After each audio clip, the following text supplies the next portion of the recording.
Supply, demand, and elasticity may seem that they are confined to economic textbooks, but it's so important in the real world all the time.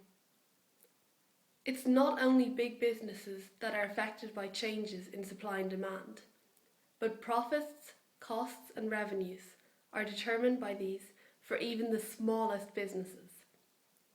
Supply and demand are the two words economists use most often, so it's important all in the economy have an understanding of them. Today we take a look at the Butler's Pantry in Clontarf.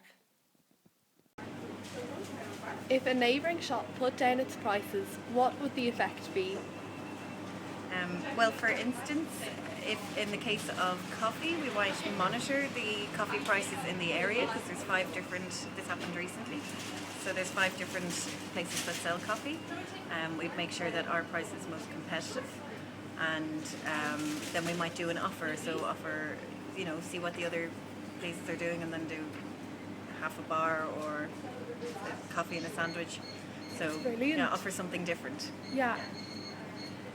During busy periods such as Christmas time and Easter, do you notice a difference in items sold? Yes, more luxurious products, more indulgent products. We're a gourmet food and cake shop, so anything that takes the pressure off when it comes to Christmas. We do the full Christmas dinner, or definitely hundreds of more desserts than there is normal. That's brilliant. In terms of price reductions, do you see an increase in the quantity demanded by the customer when there's a special offer? Yes, if we do the odd buy one get one free on our freezer, anytime there is a price reduction, people want to, is the basic answer to that. Tastes and fashions are an important factor for a business to take into consideration. Have you noticed any particular trends or changes in demand in recent months? Customers are now looking for more health conscious products. Diet fads are always impactful on our business, like the paleo diet, which is the caveman diet that everyone's talking about. Last year it was gluten free, but then you also get your luxury products. So salted caramel was very popular last year, and what the Sunday papers are telling you, what restaurants or brunches they're telling you to eat, directly impacts on all our products. Fab.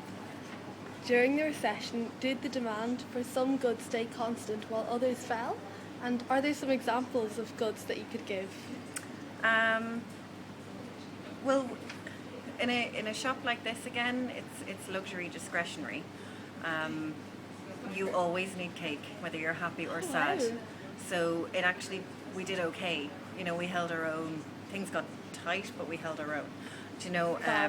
You always need cake, no matter what the situation. So demand for more homely products, lower prices and deals, such as we did a supper club, so we did like homey pies for two for €10. So things like that. We did like homey pies for two for €10. So things like that sold, but the cake always sold. That's brilliant. Yeah, so with regard to the cooked food, it was different. They fell more because people were cooking at home more. But when they got a deal, they were inclined to buy. Okay, that's fab. I'll scan the room so people can see them. No, it's fab. Oh, these look gorgeous. Wow. I'd say these will sell out. Okay, thank you very much.